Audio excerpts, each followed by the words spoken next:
5 चीज़ें हैं जो पतंजलि ने बताई हैं हमारे लिए रुकावट बन सकती हैं। एक तो हमने ये तरीके से समझा और अब हम समझते हैं कि जो साइंस के तरीके से हमें एक और साइंटिफिक मेथड से एक और ऋषि ने जो समझाया है उसकी हम बात करते हैं, ताकि हमारा ये जो पार्ट है ये पूरा कंप्लीट हो जाए।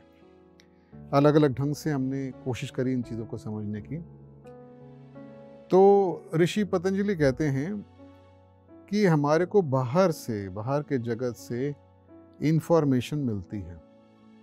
वो इंफॉर्मेशन सही भी हो सकती है, वो इंफॉर्मेशन गलत भी हो सकती है।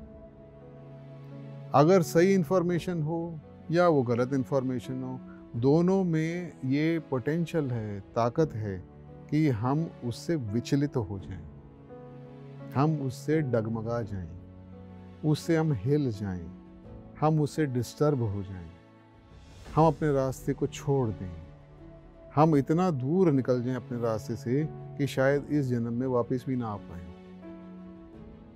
ऐसे हादसे होते हैं। तो सही नॉलेज हो, सही चीज़, जैसे कि कोई आके बताए जी आपके साथ आपका जो बैंक के अंदर जितना पैसा था वो लुट गया, फ्रॉड हो गया आपके साथ, जो आपने ज़िंदगी भर की कमाई करी थी ख़त्म।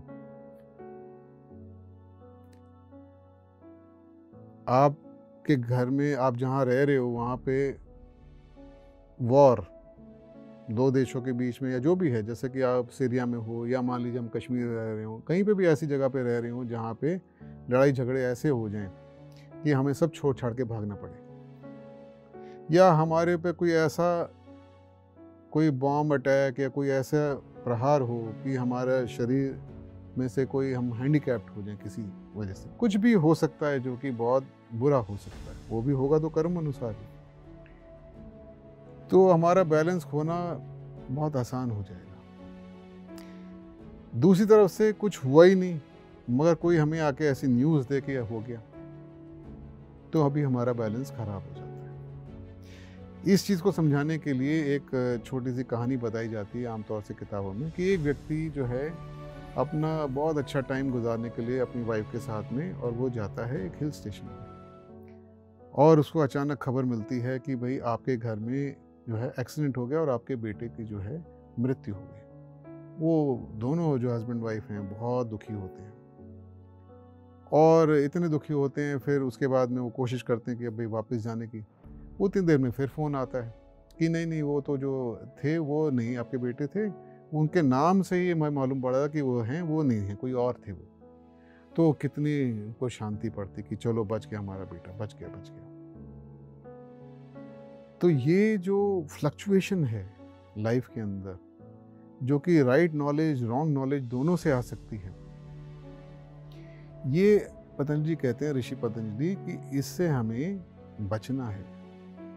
वही समभाव की बात आ गई कि हमें जो साधक बन रहा है उसको समभाव रखना है, उसको कर्म का सिद्धांत तो हमें समझ में आ गया है, अब उसको उस टाइम पे अप्लाई करना है। फिर वो कहते हैं अंदर से, हमारे अंदर से 2 चीज़ें और आती हैं जो हमें डिस्टर्ब कर सकती हैं। अब वो 2 चीज़ें क्या हैं?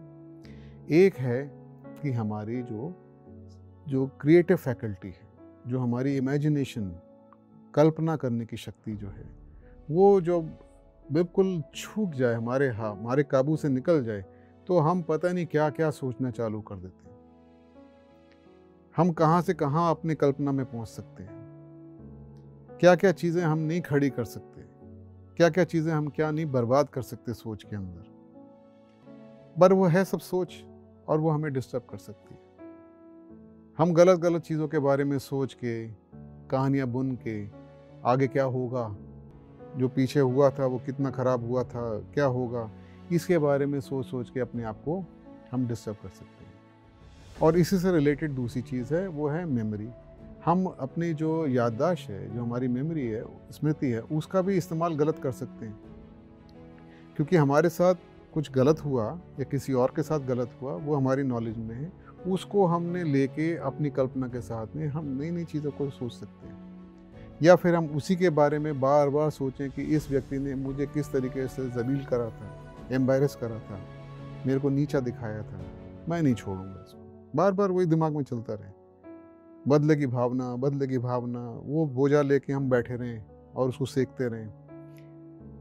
ये चीज़ें हमें डिस्टर्ब इतनी कर देंगे कि ऋषि पतंजलि कहते हैं कि आप फिर साधना के लायक नहीं रहेंगे, आगे आगे बढ़ नहीं पाएंगे। इनको छोड़ना पड़ेगा, इनसे बचना पड़ेगा।